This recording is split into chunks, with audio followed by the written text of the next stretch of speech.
Байскалан проиграл Владиславу Ефимову, которого выиграл Уваров Юрий.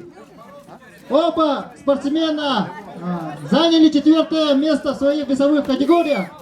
Уваров Юрий занял 4 место среди юношей до 60 килограммов.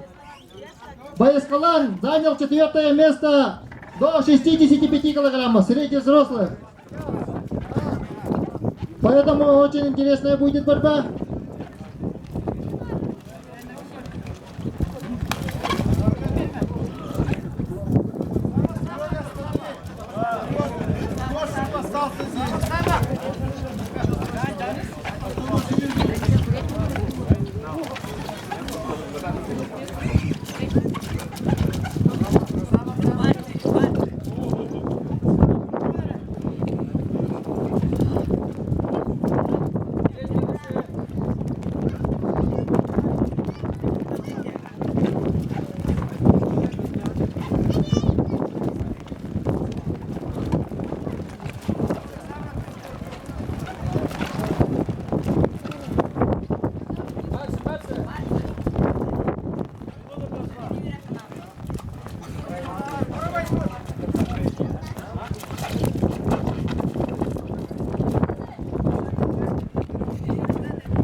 секунд.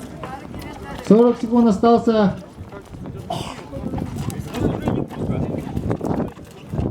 До сужения круга. Переход на желтый круг. Самый.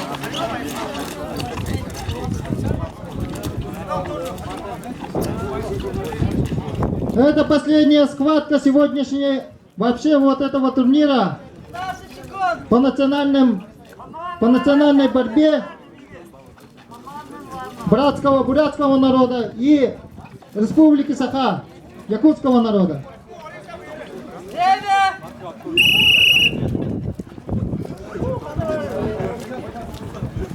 Базик Котгыйын Абханада. Еще 2 минуты дается для борьбы на желтый круг. 9 минут, Артемозов, обоим поражение будет. Главное, судья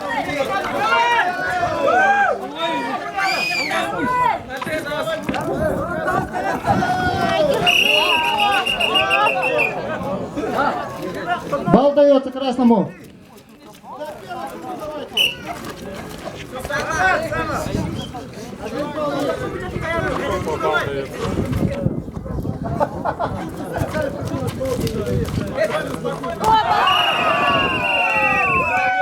Победу одержал Байскалан Ачиров. И нож остается Республики Бурятия.